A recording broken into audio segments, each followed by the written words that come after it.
Okay, sometimes when we get to graphing inequalities on the Cartesian plane, students will sometimes tell me that they can figure out which side of the inequality to shade just by looking at the inequality sign. And this really isn't true, and I'm going to try to prove that to you.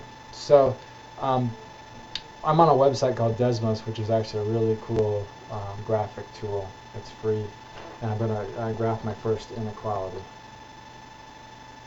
Hold on. Y is less than 2x plus 3. Okay, so Desmos gives me a nice graph of what that looks like.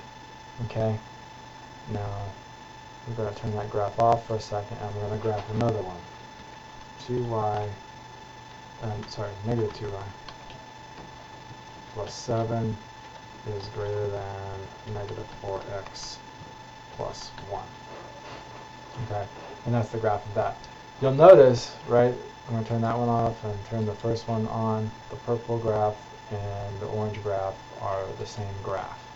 Okay, and those are the two of them graphed together. And what you'll notice is that their inequality signs are facing the opposite way. Okay, so if the inequality sign could really tell you which side to shade, and they're pointing in two different directions, you shouldn't have these two inequalities being shaded the same way. I hope that makes sense.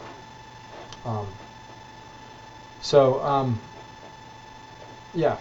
And the other thing is sometimes people want to conclude that if they pay attention to the direction of the inequality sign when the equation is solved for y, then they can just pay attention to the direction of the inequality to shade.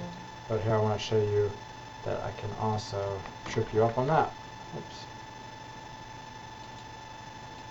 By putting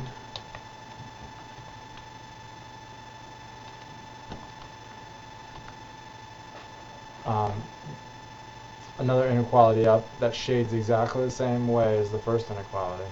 Really, they're the same inequality, but the inequality sign is facing a different way, yet it is solved for y.